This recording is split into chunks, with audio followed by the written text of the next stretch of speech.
Welcome everybody to Rush University Medical Center Division of Nephrology Renal Biopsy Conference for March 7th, 2024. We don't have a CME code today. We've been having some issues. We're working on it. We're going to try to fix that. The conference will be recorded. And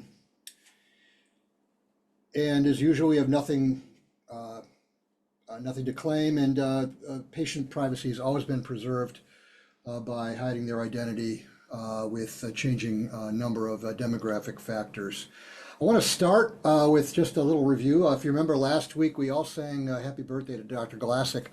I think in the history of happy birthdays, it was the most uncoordinated happy birthday ever. I think it's because everybody's on different internet connections, and it was not in unison, but it was heartfelt, and it's a wonderful picture.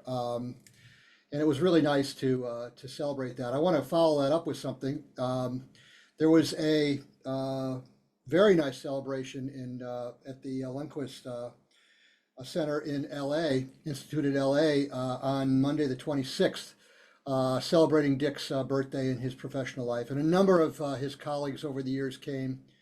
You can see some of them there. It was really a really nice event. You can see myself with Dr. Cam Culture there, who kind of was the MC of the event, but it was, they went through and a lot of people got up and spoke about Dick's career. Give me the next slide, and showed some really fun pictures. You can see him there. I think if you could, the bottom row with the white hair. There you go, yeah. But actually there were some pictures that go back far enough that when he didn't have white hair, and I swear I would not have recognized him because I've only known him with white hair. I think he was white at a pretty young age, but I went through his career, and it was very nice. And Joel Koppel came in gave a really nice tribute remotely from a cruise ship. That was a lot of fun. And Dick gave a very nice speech, and his family was there. All his kids were there. It was really sweet, celebrating with him. And of course I was there. I was really glad I went. It meant a lot to me to be able to be a part of this really nice event. Next slide.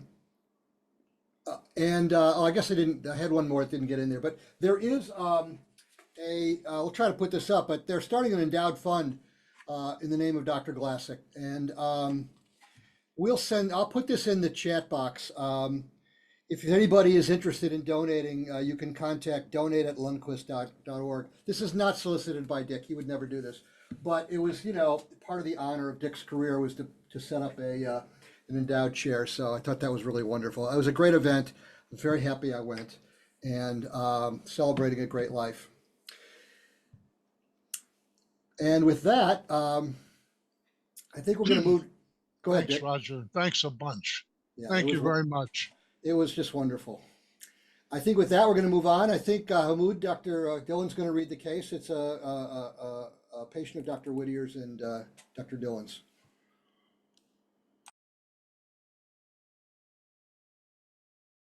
Yeah. Can you hear me? Right.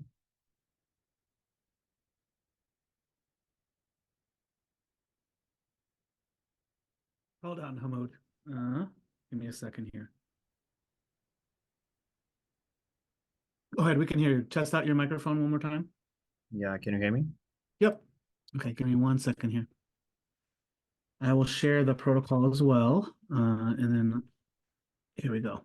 Go ahead.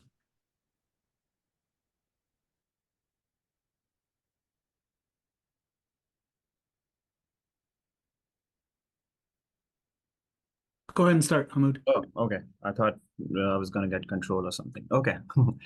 Okay, so hello, everyone. So let's begin. So we have a patient who was a 26-year-old Hispanic female, had a recent history of COVID-19 infection that was about 5 weeks prior to her presentation here at the hospital.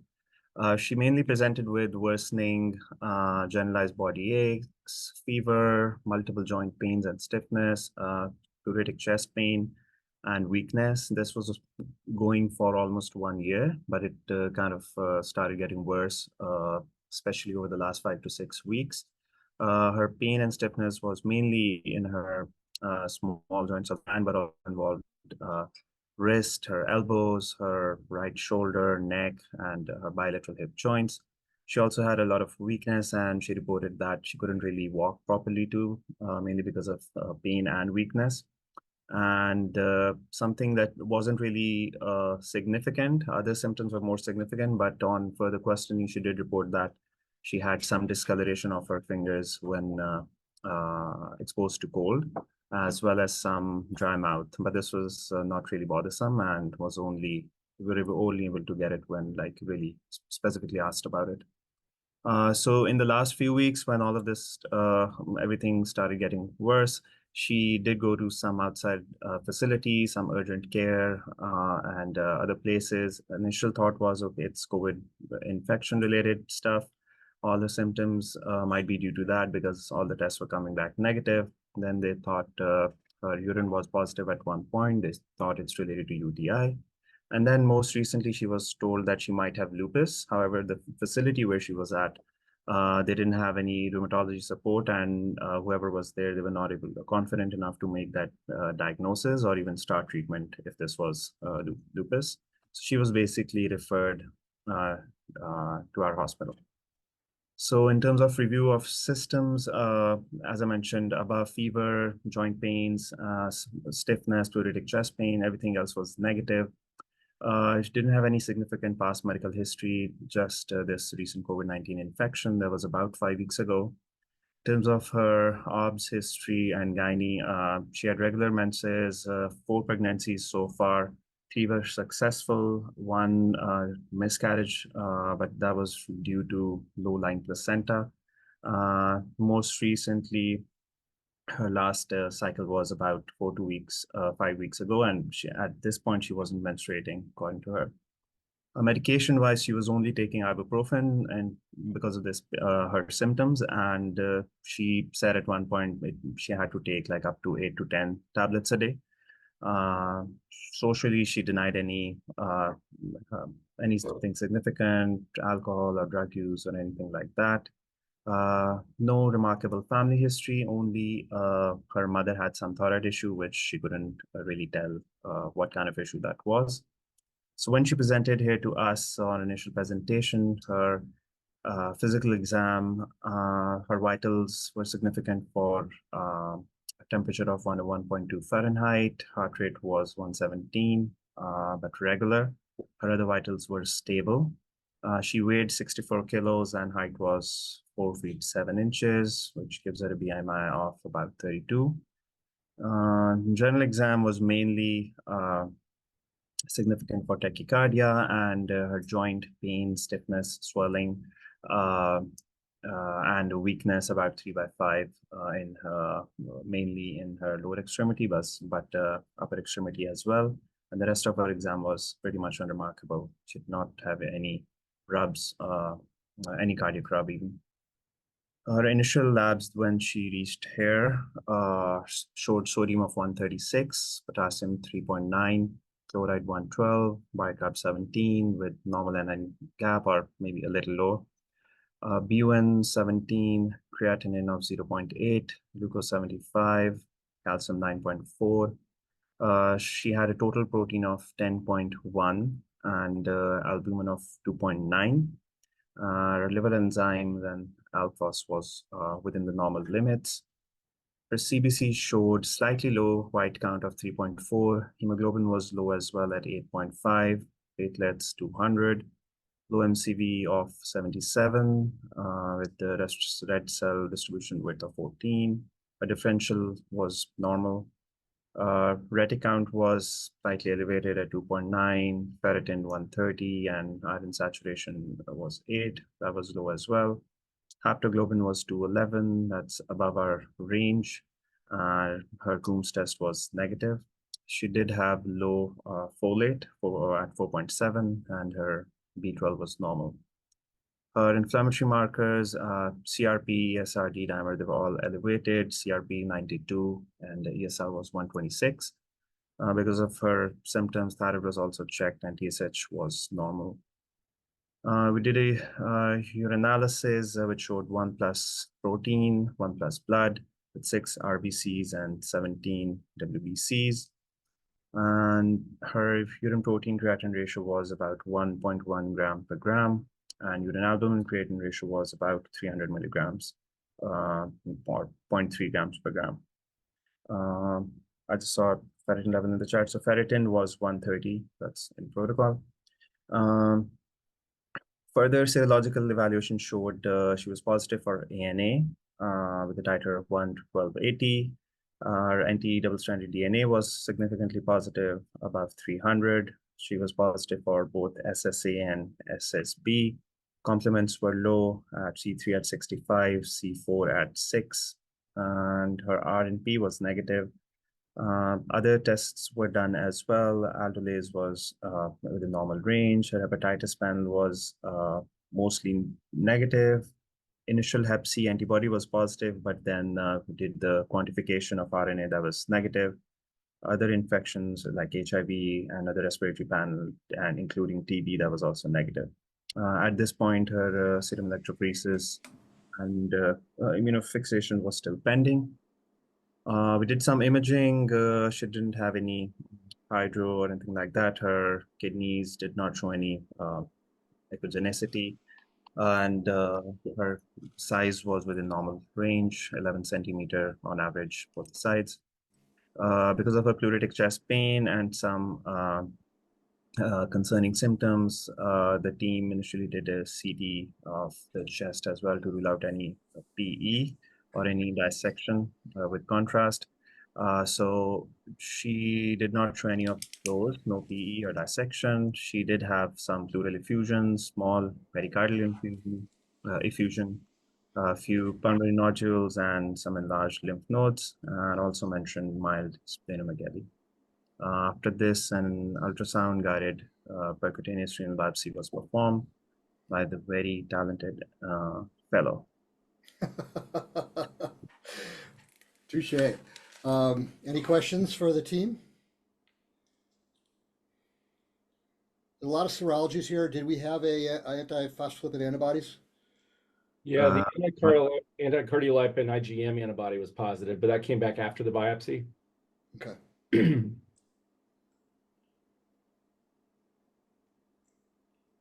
Yeah, Vasco, she was never treated for Hep C, so and never been tested before, so we weren't sure if that was a false positive antibody since the RNA was negative.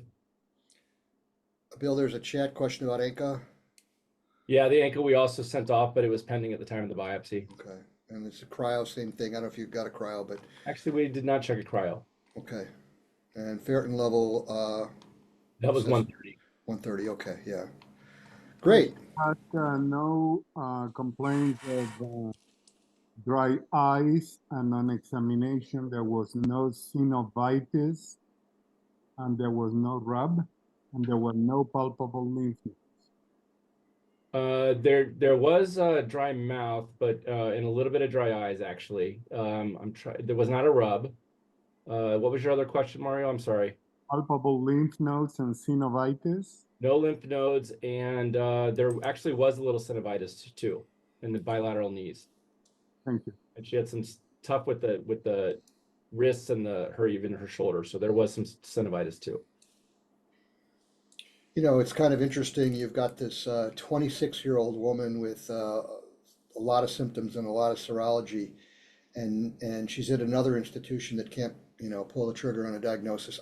I get that, but I also, that they have to do a CT looking for dissection or pulmonary embolus.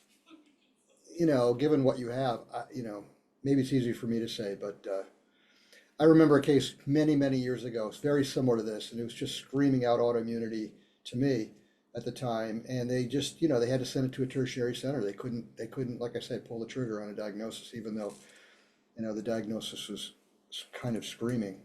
The generalized diagnosis, I'm sorry. Her weakness was her main symptom. And remember, we were even trying to do the kidney biopsy, and she wasn't even able to roll over on her into the prone position. It was really hard. We had to help her roll over to be prone from supine. So she really was very weak.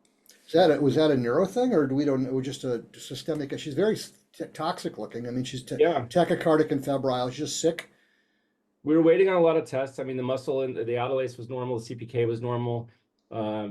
Certainly, polymyositis was on the differential. We Yeah. were, there was a lot of that was going on, thinking about it, and during the time that we were getting more information like the biopsy. Yeah, yeah. Yeah, and of course, the biopsy always helps, but, it's just interesting how these things kind of evolve. I think we're going to start with a poll here, if I'm not mistaken. So poll number 1, what do you think this patient has? Remember, she's taking ibuprofen, up to 10 ibuprofens a day. Could she have a non-steroidal related renal lesion? Number 2 is Covan. She had COVID about 5 weeks ago. Could she have a COVID related renal lesion? Number 3 is a glomerular lesion, lupus-like, and it's to be distinguished from an interstitial nephritis as being the predominant lesion, Sjogren-like, and we'll, as it's discussed, hopefully someone can kind of go through why that we're making that clinical distinction here.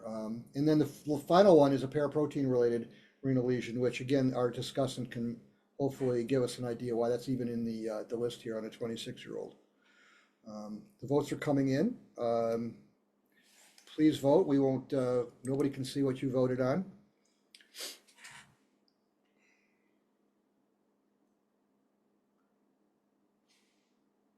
Nice. Almost 80% of people have voted. We'll wait a few more seconds here. All right. That may be a new record in voting. You guys get the voting award today. Okay, we can stop. Sure. So usually somebody picks one of everything, and we've got nobody bought non-steroidals. One person bought a COVID-related lesion. The majority of them are picking a GN, which heads toward lupus-like. And I put like, and I said autoimmunity before because a diagnosis is probably going to be a clinical diagnosis more than anything. I'm not implying that I know exactly what you want to call this. Everyone knows I'm much more of a lumper than a splitter anyway. Interstitial nephritis, like a Sjogren-like, is a third, which is number 2, and then 3 people picked a paraprotein-related renal lesion. Casey, Dr. Gashti, can you maybe walk us through each of these? Why don't, if you could keep the poll up, Pravir, while he goes through each of these, what's the pros and cons of any of these?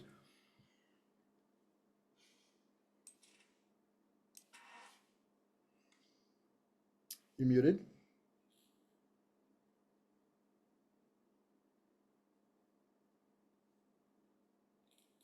You're still muted.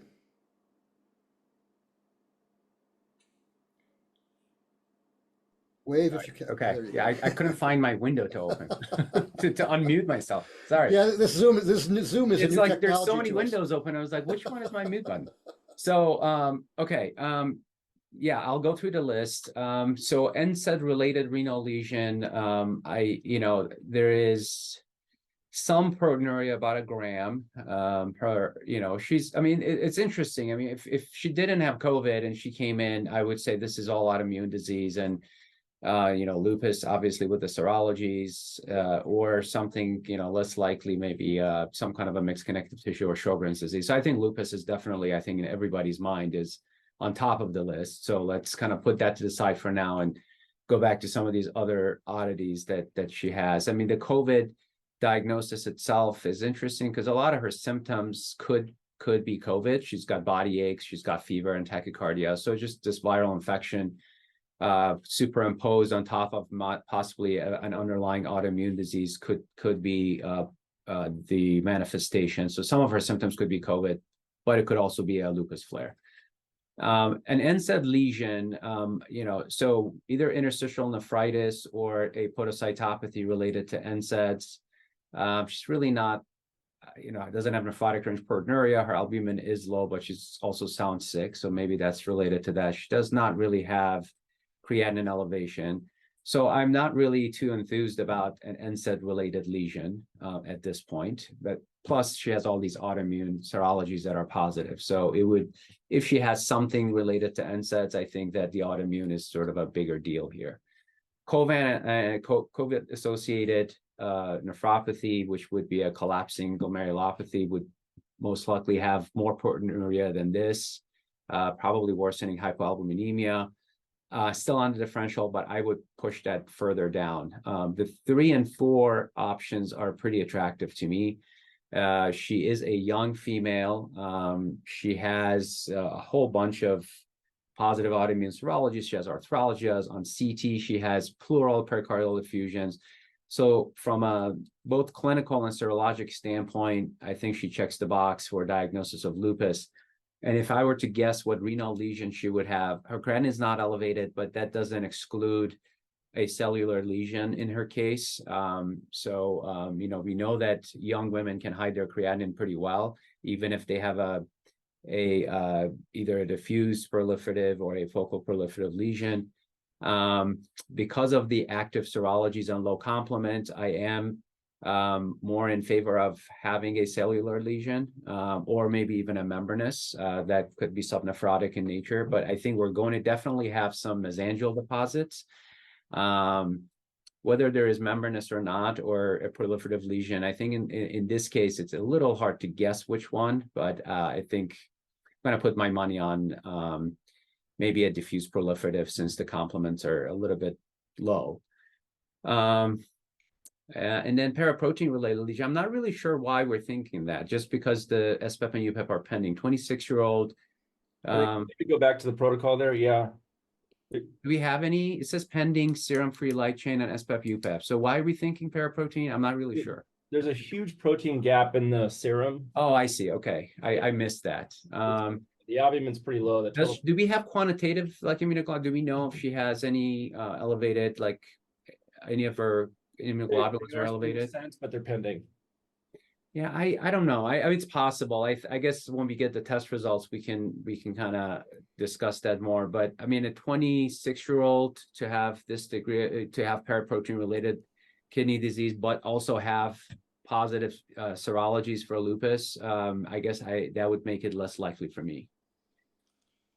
So I'm going to go with number 3. She would have a lupus lesion, but you know, she does have, you know, Raynaud's and some of these dry eyes and dry mouth that could possibly point a little bit more towards Sjogren. If she has Sjogren, it would most likely be, you know, number 1 would be an interstitial nephritis, but you know, cryoglobulins are also pretty common. In fact, non-infection autoimmune related cryoglobulinemia, the most associated diagnosis is Sjogren's, more than lupus.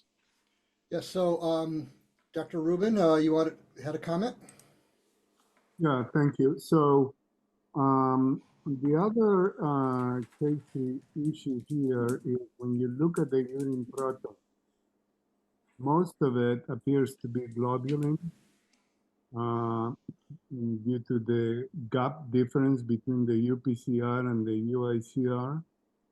The other thing is she has, and I hate myself for doing this because I always have thought don't talk about acid base without a blood gas, but she has a normal gap metabolic acidosis even when you correct for the low albumin. So the issue of Sjogren's keeps coming back, and then the lymph node. And as we all know, there is an association between lymphoma and Sjogren, which is something to be kept in mind. The low C4, you know, makes me think about cryo, which you mentioned. And then she has a little bit of everything here. So I wonder about this disease, which I never frankly understood, called mixed connective tissue disease, and whether or not an ENA, if it's still being done, if my memory bank still works, is worthwhile quantifying. So we do have an RNP. So the ENA is the Smith and the RNP, and the RNP is negative, and that's, I know, fairly, I don't know, specific, but it's often elevated in mixed connective tissue disease. So we do have that. I'm glad you said what you said, though, because I thought the whole, you know, when I look at the fact that the proteinuria is mostly non-albuminuria, it makes me think about a tubular interstitial disease. She only has 6 red cells, but 17 white cells. Again, to me, this speaks of an interstitial disease, which I think what you were getting at. And you know, with the SSA and the SSB, that at least clinic, maybe pathologically, she'd have more of a interstitial, and that was why that is why the poll was written the way it was, that maybe the kind of the Sjogren renal thing, if she has that, might be the predominant lesion. Any other thoughts, Dr. Corbett? No, I thought Casey did a nice job of covering pretty much the entire landscape of diagnoses. I mean, this could just be a polyclonal hypergammaglobulinemia in somebody that's got an autoimmune disease. You know, I mean, to be 26 years old and have a paraproteinemia is pretty unusual. So the gap may well be just the polyclonal hypergammaglobulinemia. And as you suggested, I mean, the C3 and C4 are both down. So I don't know, you know, I don't know if that helps you one way or another with regard to cryo, but, you know, Jimmy and Ed years ago looked at this and, you know, found in lupus and infections and other things that they're, you know, type 3 cryos were actually quite common. It's just that they're at very low levels compared to type 2 and type 1 cryoglobulinemia. So, I mean, there could be a cryo here. I don't know. It wouldn't be like, you know, essential cryoglobulinemia or anything of that nature. And in lupus, it's not uncommon to find cryos anyway. But yeah, you know, the biopsy is going to be interesting. I personally think it's going to be some autoimmune disease. I think it's probably going to be lupus. It might be Sjogren's. I'm trying to remember if membranous can be associated with Sjogren's as well. But I think the biopsy is going to be helpful. But I mean, this whole thing, the anemia, leukopenia, the arthralgias, the fever, everything just points to an autoimmune disease. And I think the biopsy will be helpful in helping us determine, you know, how we want to pigeonhole this. I mean, the Raynaud's, maybe it's an overlap syndrome of sorts. But anyway, I'm kind of reiterating what Casey already said. Yeah, Dr. Jolly, our rheumatologist, is joining us, and she in the chat said SSASB can also be part of SLE. Does not have to be primary or secondary to Hep C, which is of course, yeah, and just from a nephrology standpoint, maybe looking at it a little different than a rheumatologist. Our whole point is, you know, what do you call? We're not trying to say she has Sjogren's or lupus per se. We're just using that. I guess I'm using that as a clue to what the primary renal lesion is, because the primary renal lesion in Sjogren's is interstitial, and the primary renal lesion in lupus is glomerular. But you can have obviously a lot of overlap. Mario did say, he goes, I hate to do this without a blood gas, and it's funny because we do this all the time in this conference. If we see a non-anion gap metabolic acidosis, we assume that it could be an RTA. And I think it's worth bringing up, although we don't have a blood gas for sure. She's sick. She has a fever. It's just as likely that she's got a respiratory alkalosis, and the bicarb is reflecting that. But I'm glad you brought that up. Bill, do we have a urine pH? Yeah, the urine pH is 6, but we do not have a blood gas. Yeah. So that does kind of fit. Whether it's true or not, I just like to make the point because, you know, we like to harp on those things. Dr. Reen has his hand up.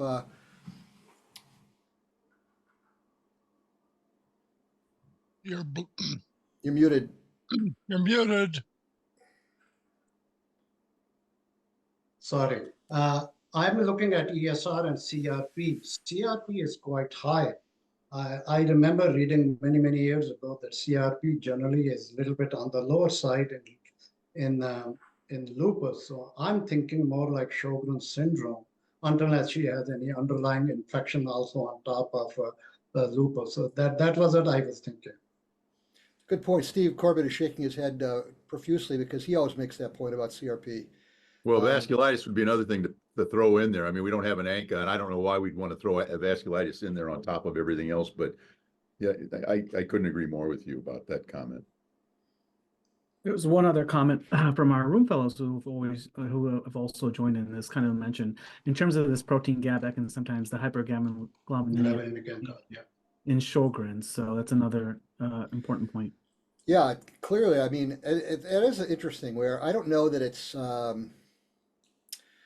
I don't know that hypergammaglobulinemia is more common in Sjogren's, but I have seen it more commonly there. And, you know, there used to be some literature that hypergammaglobulinemia itself was a cause of distal RTA, and I think that was probably not that. I think in these cases, patients just had hypergammaglobulinemia associated with their autoimmune disease, which give them a distal RTA. So all good points. I mean, you know, we do see hypergammaglobulinemia in these autoimmune diseases. 10's pretty high.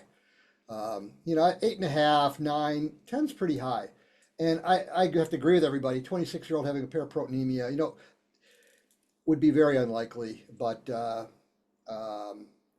some of the monoclonal gammopathy of renal significance can be presenting much younger. But if we're talking about this, we're really talking about more of a paraprotein, a high paraprotein level, like a plasma cell dyscrasia, which would be highly unusual. But it kind of stuck out because we had this very high gamma gap, and I know that's one of Dr. Rubin's favorite pearls when he sees a huge gamma gap like that, but not in a 26-year-old, and that's probably why he didn't bring it up. Anybody else? And any else? Dick, what do you think's going on?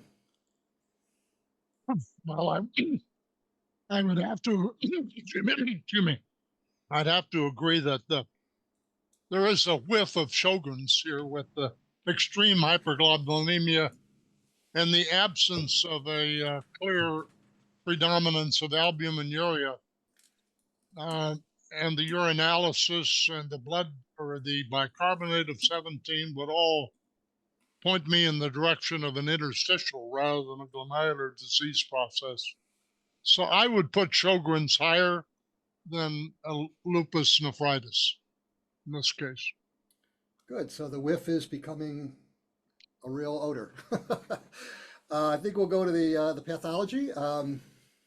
Another Dr. Candlewell was the rheumatologist that was seeing her with me in the hospital, and we were outside the door, and we were also considering the levamisole lesion because she has leukopenia, she has serologies off the charts, she's a young woman. She denied any drug use, but that's why we got the urine drug screen, just to make sure that wasn't. But she didn't have any skin lesions, did she? She didn't have any skin lesions, but that high of a SED rate and serology and that, the leukopenia, that kind of all fits with that pretty well. Bill is the king of levamisole. He champions that diagnosis on everybody. Did you guys do a Schirmer's test or anything to try and nail down whether she had a Sicca syndrome or no?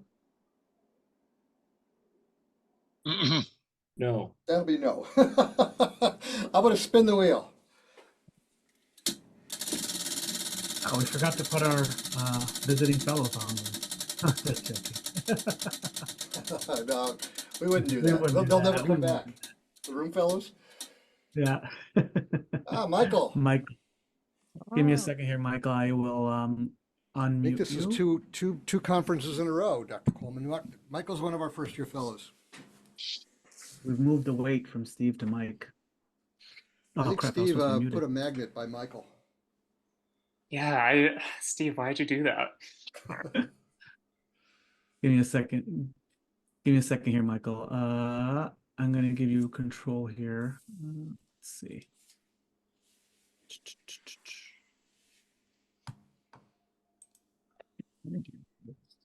There you go. Okay, go ahead and click on the screen. All right. Yep, you're controlling it. Remember, there's a lag.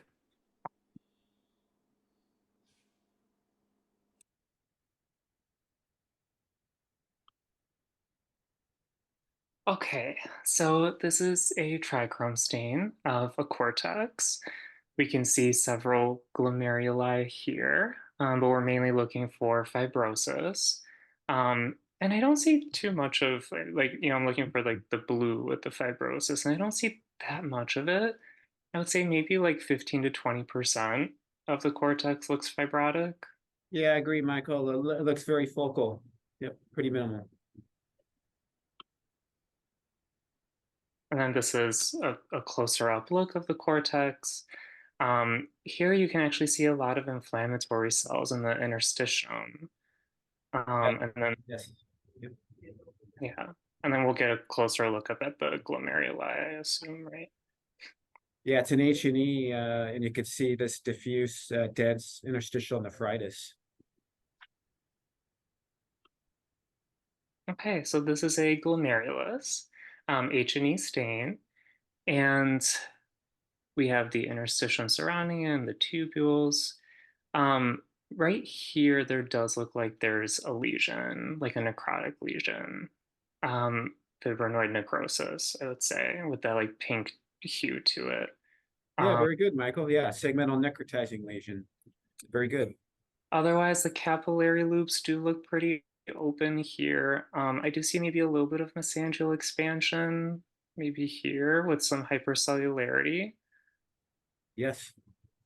And then in the interstitium, you do see these lymphocytes, like inflammatory cells, throughout. Yeah, predominantly lymphoid, but also I can make out some plasma cells there with the purplish off-center cytoplasm also. Oh, is that like this one you mean? Yeah. Okay, Yep. Okay, very good. thanks. Okay, so this is another H&E stain. This glomerulus looks pretty ugly. Looks like there was a lot of mesangial expansion here, some hypercellularity as well. This looks like maybe another fibrinoid necrosis lesion to me. Yes, yep, another necrotizing lesion. And then a lot of inflammatory cells, again, in the interstitium. The tubules, maybe a little bit of sloughing here, but doesn't look like anything that bad. Okay.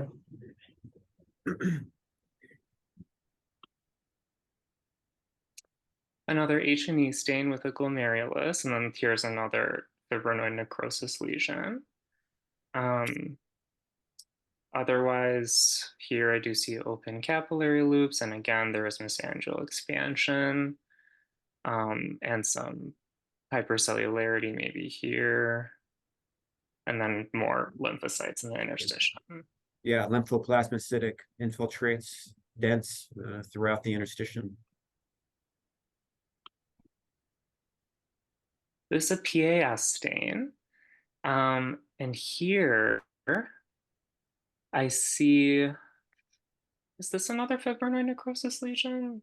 Yeah, Or so you no? have the nice view of the hilum there with the arterial coming right in, and yeah, to the right of it is one of these necrotic lesions.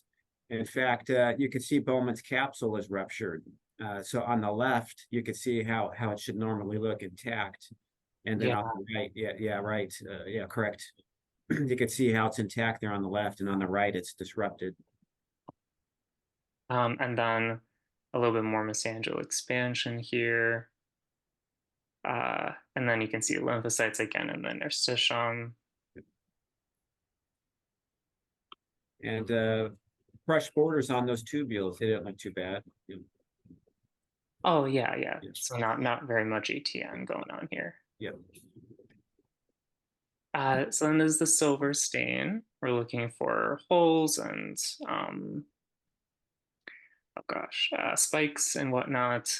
And actually, it looks like there are these holes in here? Yeah, so that's in the mesangium. You want to look at the basement membrane. Okay. Yeah. So the basement membrane looks smooth. Yeah, except at that region there at kind of 8 o'clock. What do you think's going on down over there? Is this another like necrotic lesion? Yeah, you could see the parietal cells proliferating around it and kind of disruption of the glomerular tuft. Yeah. So focal ruptures. Focal ruptures. And then this is a PAS stain, it looks like. And this is the interstitium with a lot of lymphocytes in the interstitium. Yes, and you could see active tubulitis in that one tubule there. Yeah, right there. Yeah, the larger nuclei are tubular epithelium, but yeah, right, the smaller, yeah, that's a lymphocyte there attacking the tubule. So there's active tubulointerstitial nephritis.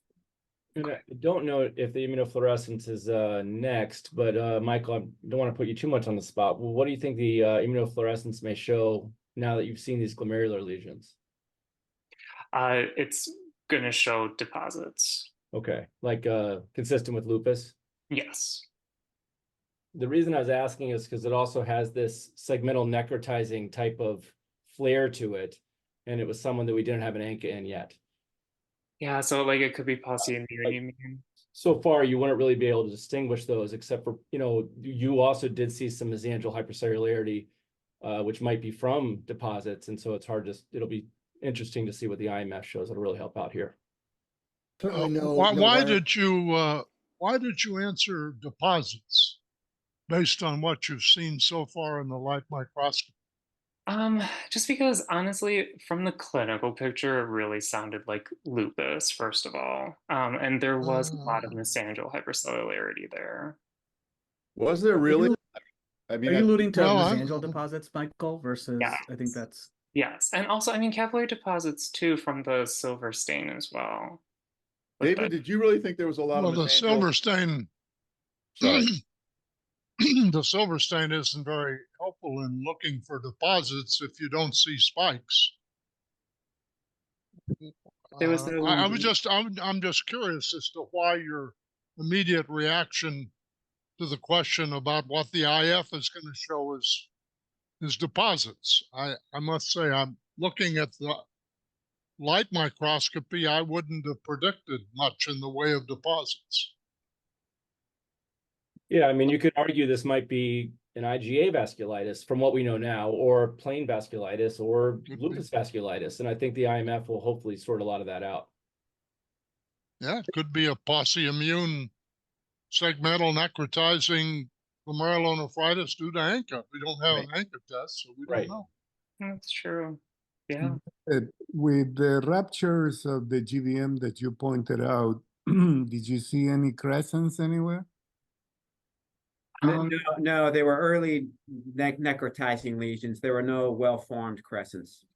Thank you. and we didn't see any wire loops or anything like that. If you saw that, you could maybe predict likely you'd have some deposits outside the mesangium. We didn't see any wire loops. I mean, the mesangium here doesn't look that bad to me. I don't know. I may have missed it in some of the others, and I don't really notice a lot of hypercellularity there. Do you, David, or no? On the H&E, that there was some mild expansion and hypercellularity in some places. Okay. So, I mean, the possibility is that there might be some immunofluorescence positivity in the mesangium, which we've talked about before in lupus, but just mesangial deposits. Can you please go back to the PAS, the previous slide? Yes. Is that David, do you see any reactive podocytes here? No. Okay. Well, let's see that fluorescence, Michael. Okay. Most controversial part of the case. I hope I included it. Okay, so I mean, this does look like it's IgG positive, and it's in the mesangium. Yes. And then also going along with lupus, we have some Bowman's capsule, kind of extraglomerular staining. You see that Bowman's capsule down at the bottom right. Yeah. Right here? Yeah. Yeah. And a little bit of the tubular basement membranes in the top left. Yeah. Now, if you magnify this, I think you will also appreciate granular deposition along the capillary loops besides the mesangium. Yeah, not enough for membranous lupus. It's kind of the capillary wall staining is just kind of focal. Yeah, but is it? This is predominantly mesangial. I see what he's saying, though. It's not none. They're there. It's just not it's not a big lesion. Pretty impressive. Michael, I think when Bill was asking about immune complex or IF, I think he really was not referring to the mesangial, or I'll actually let Bill answer his own question, but I think he was trying to say, based on the light of necrotizing lesions, do you think this is going to be posse-immune or not? And when we mean that, we're not talking about the mesangium. Is that fair, Bill? Yeah, I think, in lupus, the background mesangials staining in the ones that have segmental lesions by light microscopy don't really seem to be pathogenic. And there's something else that's causing this destructive type of segmental necrotizing lesions, because this is identical to the ones that you would see in just plain old mesangial lupus. And even membranous lupus. Yeah, but 90% of the deposits we're seeing here are in the mesangium. Right. Absolutely. Very little in the subendothelial, and I can't see any clearly in the subepithelial. Right. So without looking at the light, this would be a class 1 or class 2 lupus nephritis at the most. Well, no, it could be the segmental necrotizing one that also just has background mesangial, where and I have some I've got some discussion on that. Yeah. That's kind of where, that's where the argument has always been between segmental and global, et cetera. Yeah, but this would have been a class 3. It just would have been less than 50% of the gloms involved, right? Yeah, well, As Bill has pointed out before, this patient doesn't fit the lupus classifications that are currently published. correct. This is not something you can easily classify into the ISN-RPS classification schema. Segmental necrotizing lesions by light microscopy and mesangial lupus IgG deposits. Where does that fit in the classification? Yeah, I mean, right now it's based on the percentage of glomeruli involved and whether it be segmental or not, or in this. So this one, if there's, how many were involved, David? Yeah, you're right. That's 6 out of 18. Yeah. So I mean, this would technically be considered a 3 in that category, but they're really trying to. The 3 and the 4s are quite mixed, like apples and oranges. Well, I thought the issue you were getting at is this whole issue of the pathogenesis of the lesion, which we've talked about for a long time, whether you call it a 4 or 3, you've got a segmental necrotizing lesion that's looking like a vasculitis and you have to approach it the same way. That's right. And I'll have some slides on that. I mean, even in the eurovasculitis classification, they look at how widespread the vasculitic lesions are before they call them either focal or crescentic or active, or yeah, crescentic. Anyway. Let's move along. David? Michael, sorry. Okay, so we have a full house with IgA and IgM deposition as well in the mesangium. David, was there any tubular deposits? Yeah. Yes, there were. Okay. What So about C1Q? Now, where are the deposits? Was the C1Q positive, David? Yes. Yep. Full house in C1Q and C3. Okay, so this is electron microscopy, and the podocytes are here. So this is the urinary space. It's the blood space. And then, yeah, the magic question is, where are the deposits here? Yeah, you just went over some. Yeah, there you go. These, okay. No, down to the right a little bit. Oh, okay. Like right here. In the middle of that Yeah. nodule, that mesangial area. Yeah, there you go. There you go. Yeah. Those are all mesangial deposits. Fits the immunofluorescence. Okay. Exactly. Yeah, but no capillary wall deposits. Got it. And there is like some podocyte effacement here, it looks like. Yeah, kind of focal. Yeah. Okay, and then here some more deposits in the mesangium. Yep. And we have a lot more podocyte effacement here. Yeah.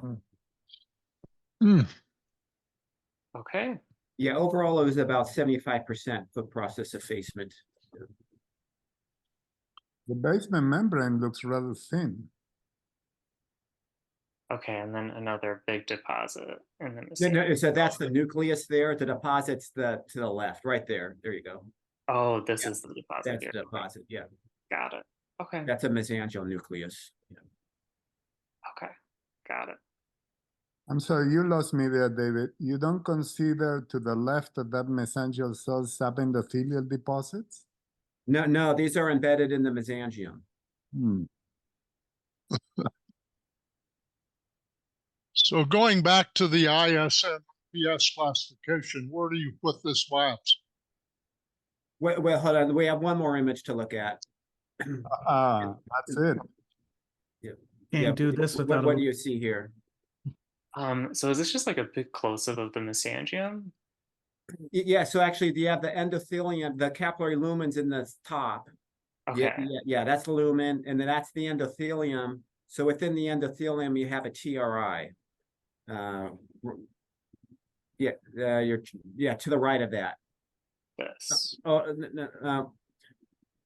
No, go back to where you were. Sorry. Move. Go back to where you were in the endothelium. Yeah. Okay. Okay, Here. it's in the middle. It's in the middle of that thing. It looks like a little cluster of Those little circles. not tubule. Yeah, a little circle. Oh, it's all circles. No, up. Yeah. Up in the dark area. Yeah. Oh. Okay, there There you you go. go. That's the TRI. All right. Left, no right, no up, no down. We got Okay.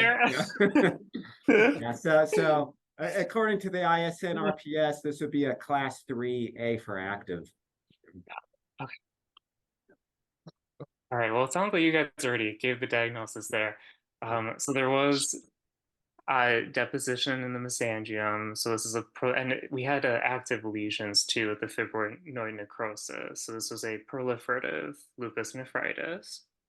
With segmental necrotizing lesions, and then also a severe acute interstitial nephritis. Yeah.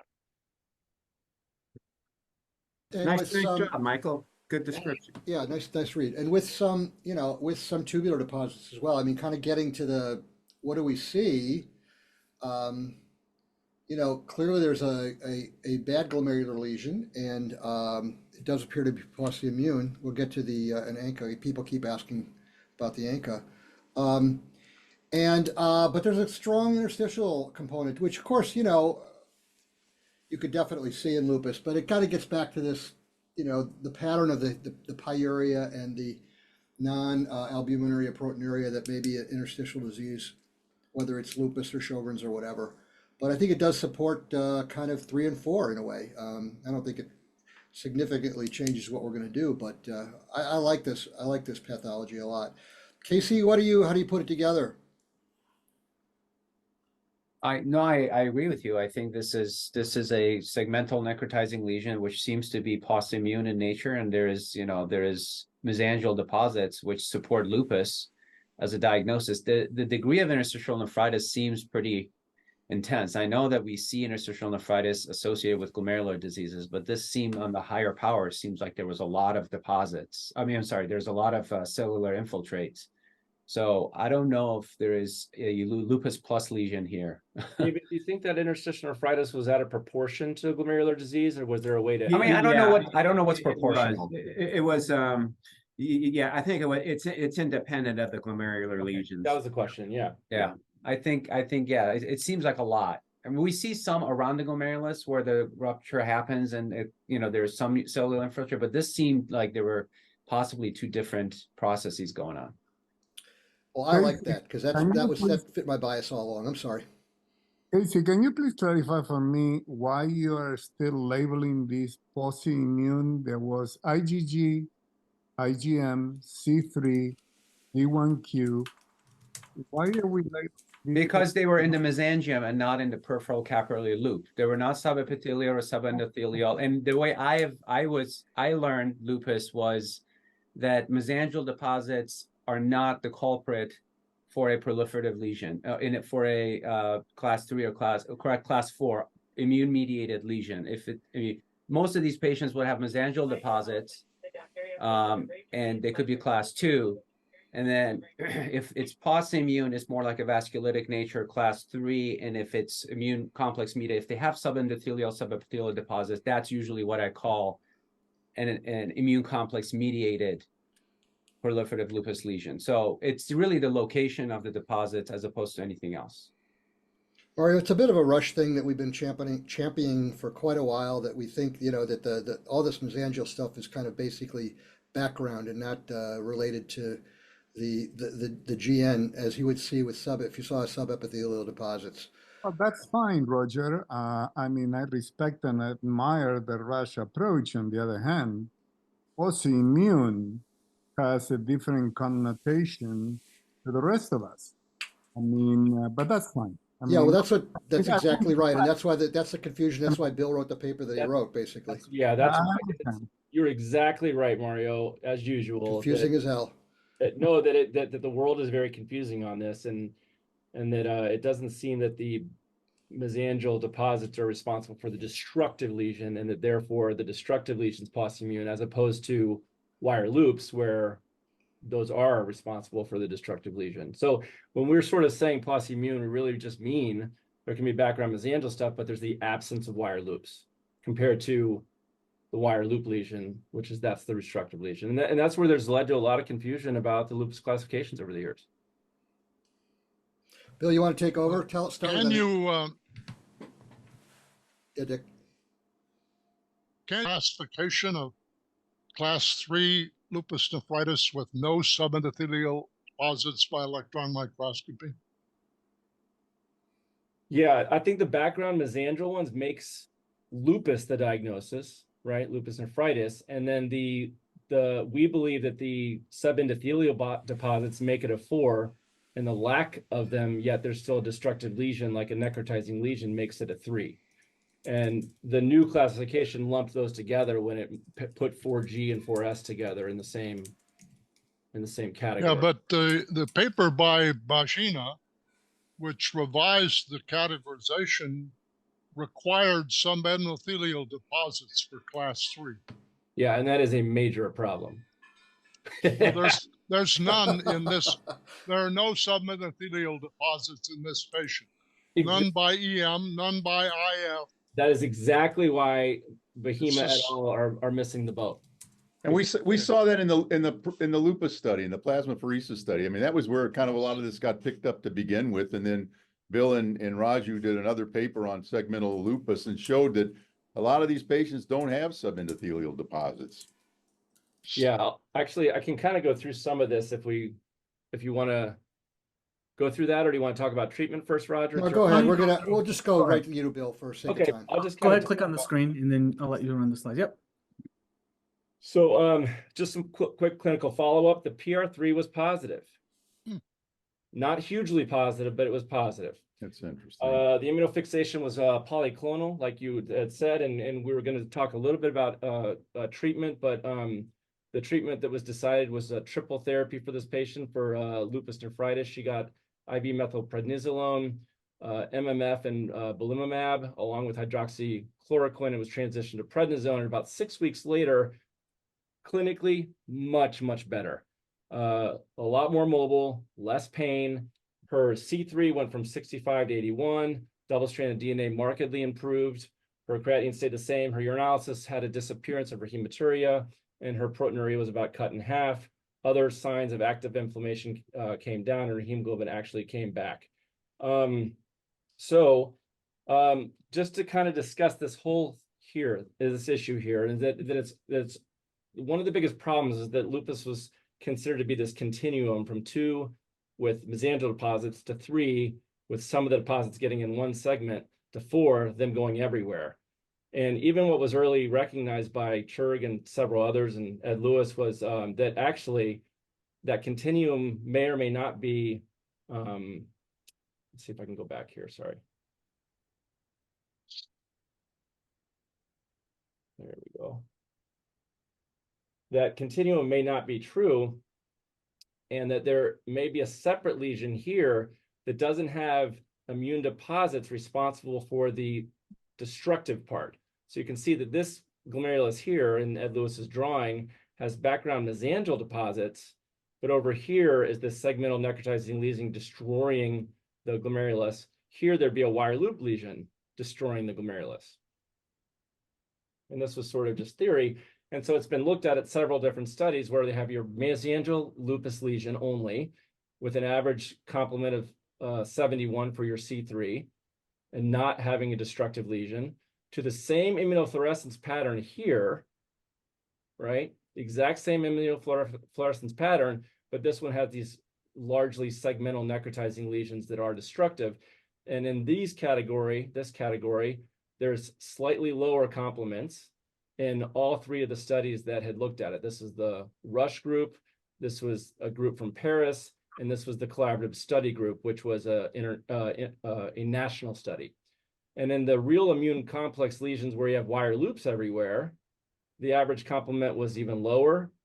Now, again, it was not statistically significant, but it was lower across the board, 60 versus 47, 58 versus 50, 30, 46 versus 34. And why that's important is because we believe that this one is the more active immune complex lesion and would therefore have higher double-stranded DNA and lower complements. And this one, for the destructive part, was less immune active and therefore had a slightly higher complement compared to that one. And this was looked at more again, and those segmental ones had more wire, the diffuse proliferative have more wire loops and hyaline thrombi compared to the segmental ones. And when you looked at the immunofluorescence, the segmental ones had hardly any where you had this peripheral wire loop lesion compared to the fours, which had the wire loop lesion. And same thing on EM, massive subendothelial deposits, much more in the fours compared to the severe segmentals. And this has been done not just again by the Rush group, the Paris group, the collaborative study group, but another group in Italy had looked at it when they looked at a rebiopsy series, where they also found in that rebiopsy series that people didn't change class from this immune complex mediated one to the posse-immune one versus the same thing as vice versa. So it's seen that those same destructive classes also mimicked each other. Now, if it looks like ANCA vasculitis on light microscopy, then you would expect everybody's ANCA to be positive. And when we looked at it, it wasn't positive, and there wasn't a difference in the positive serology. But ANCA in lupus has been pretty well described now. It was, Vivek Degati first looked at all their patients and found out about 20% of patients with lupus have positive ANCAs, and most often it's MPO positive, unlike our case, which was PR3. And they studied about 10 of those cases and found out that the ones with ANCA were more often background mesangial only, but no wire loops, just like in this case. Background mesangial only, no wire loops, but clearly a destructive pathology. Now, this one happened to be a membranous one with crescents, and here you can see subepithelial deposits, but there were no subendothelial deposits. And immunofluorescence pattern on this biopsy was also only mesangial.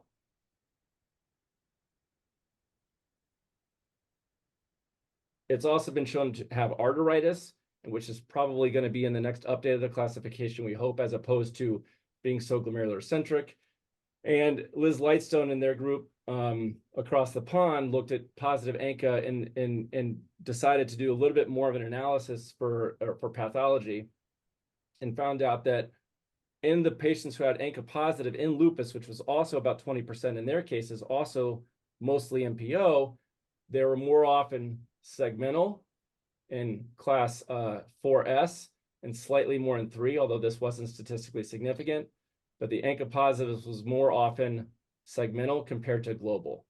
Now, I think one of the interesting things here is that ANCA negative can also be segmental. And this is our point by calling it, whether the ANCA is there or not, to call the lupus lesion that looks like a vasculitis, whether an ANCA is there or not, to still call that a lupus vasculitis. Now, if ANCA is also there, you're going to have to argue, is it an ANCA vasculitis in lupus, or, are we going to lump or split and all that kind of stuff? But this segmental necrotizing lesion that looks identical to an ANCA vasculitis, with the exception of the background mesangial staining, exists with an ANCA and without. And so even though ANCA is part of the story here, it is not the complete story as far as what causes it. And the answer right now is that we don't know. It was also looked at in those with necrosis and found out to be had ANCA positive, although some again were ANCA negative, and there was no difference in the degree of crescents. So our case, fits pretty well into this paper. But even if the ANCA was negative, if the MPO was, in this case it was the PR3, we would still say that this should always be considered to be your posse-immune, with the exception of the background mesangial staining, posse-immune necrotizing lesion in lupus. And this was sort of just a summary of that. But again, this has been recognized, and there's been much debate as to whether the distinction between lupus class 4S and 4G is clinically relevant, and whether ANCA antibodies are mechanistically involved, because there have been more in the necrotic lesions that I just showed. And the posse-inflammatory phenotype of lupus nephritis, again, not background mesangial, but it is often seen in 4S. Recent data shows that these ANCAs are positive, indeed influences the histological pattern and the baseline creatinine upon entry. And so this thought that it's a continuum has to go. The thought that this is a separate lesion that is commonly seen in lupus has to stay. And it really does belong in the classification. And we believe just like Dr. Glassick brought up with the Bahima paper, that instead of having the wire loops, which were in the older version of this, wire loops were in both causes here. We believe that the lack of wire loops with the destructive lesion should be a 3, and the one that has wire loops should be a 4. And that simple distinction, I think, is really important to move forward so we can classify them appropriately so we can get to the right treatment. I'm in Bill Whittier's camp here entirely. And I want to point out that the latest version of the KDIGO clinical practice guidelines for therapy use the old class 3 definition as the starting point for treatment. So this patient would be recommended for triple therapy. However, this patient really has a segmental necrotizing vasculitis. And in my opinion, belimumab is not my first choice. It's rituximab. But the reason this this patient got put on belimumab is that this was defined as a class 3 lesion. And according to the 2024 recommendation, that's an indication for triple therapy. I think that's wrong. In my opinion, this is misleading, and it's an improper use of the classification system, which is faulty. Faulty because it does not recognize this heterogeneity that Bill has expressed so beautifully in several sections now about non-subendothelial deposit class 3 with segmental necrotizing lesions. That's a vasculitic disease, and it should be treated accordingly, especially if it's PR3 positive, which is the best indication for use of rituximab that we have currently available. I think that if this happened in 2004, where we were able to separate and not mix, we might really be able to have a class effect that then could lead to a treatment effect. But I think, and this is the power of the classification, showing when it's either right or wrong. I'm not saying all of it's wrong. There's so many good things that have improved over the years in the classification, but this particular issue and in this particular case is something that we see quite common. And it would be great to know if whether the ANCA is positive or not. It'd be great to know if Rituxan was a better treatment for this specific lesion. We know those patients from the LUNAR trial that were B-cell depleted actually had a favorable response to Rituxan. Yes. So there are patients in lupus that respond to Rituxan that should not be thrown out. And even the newer ones that are better at B-cell depletion, like ofatumumab and all of the other drugs. So I think that I think this was a real miss, but I hope it gets corrected in the future. You know, it's interesting. And, you know, when we wrote about this early on with Najafi's paper and a few others, you know, Ed's point was always with the lupus study, we were probably over-treating the patients that had diffuse proliferative immune complex mediated, if you will, 4G, and under-treating the ones that had the vasculitic-like appearance with the protocol that they had. The other thing, you know, that I find, and you've already alluded to, is that, you know, maybe 20% of these people, and a number of groups have looked at it, 20% will have an ANCA. So that, you know, there's obviously some other mechanism that's going on here, but irrespective, these are vasculitic-like lesions, ANCA, you know, that are ANCA negative, but you still treat them, you know, as a vasculitis. So it'll be curious to see what actually is the mechanism behind this. And I think, like so many things, if they have lupus, there's all kinds of immunologic things going on. Some people get membranous, some people get, you know, activated complement and DPGN, some people have podocytopathy. And I guess in some, they have some other process leading to these vasculitic lesions that we still haven't kind of hammered out. But I mean, I think we've always said, I think the other thing is if you have one lesion like this or two, and so maybe you only got out of 10, 20%, do you know, if this was an ANCA positive vasculitis and not lupus, I don't even think we'd be talking about whether or not we would treat it differently. You know, we'd be very aggressive no matter what. And so in lupus, the fact that, you know, for a while, people have just, you know, suggested that, well, if it's only a couple lesions that we'll treat it differently than if it was more widespread. I mean, I think, you know, vasculitis is vasculitis, and I think you have to be aggressive no matter what. I mean, judiciously, you don't want to kill somebody with immunosuppression, but at the same time, these two lesions, if not treated aggressively, could become 100% over time if you go on and don't treat it appropriately. Along the same lines, Bill had mentioned the year 2004, and you know, because of this, our bias, in 2004, this patient would have gotten cyclophosphamide. That's right. And now the thought, well, maybe now we know so much more about rituximab for ANCA-associated renal disease that, you know, maybe that's the approach. Or some of these other, you know, obinutuzumab might be. Oh yeah, well, yeah, anti-CD, exactly, CD20 drug, yeah, and you know, absolutely. I mean, that's what Brad, I think, and Bill's talked about this before too. I mean, the problem with the LUNAR study is, you know, maybe they just didn't get treated effectively enough with these CD20 antibodies. And when I think when Brad has presented this and shown more, you know, aggressive treatment with better or more effective agents, they actually do respond quite well. I think the problem with the LUNAR study was an add-on, and as opposed to a primary induction, and so it was harder to show if you've got decent induction. The adding of the rituximab may not do anything. We do have a rituxaloop, which is, you know, the primary treatment is high-dose steroids, rituximab, and then followed by, without a steroid-free protocol, followed by MMF. That's done well as well. I'm going to wrap this up for the sake of time. It's a really nice discussion. We keep harping on this, and you know, that's our story, and we're sticking with it. But I'm glad, you know, there gets more support as we go along. I think there's a lot to be said for rethinking what's going on, and it's a little ironic that the pathologists have determined a classification when, you know, Bill's point has been strongly as anything. This is as much a clinical pathologic as anything, and you can't just describe things pathologically. We should be back next week. I think next week is World Kidney Day, so we'll let you know by email if we're having a conference.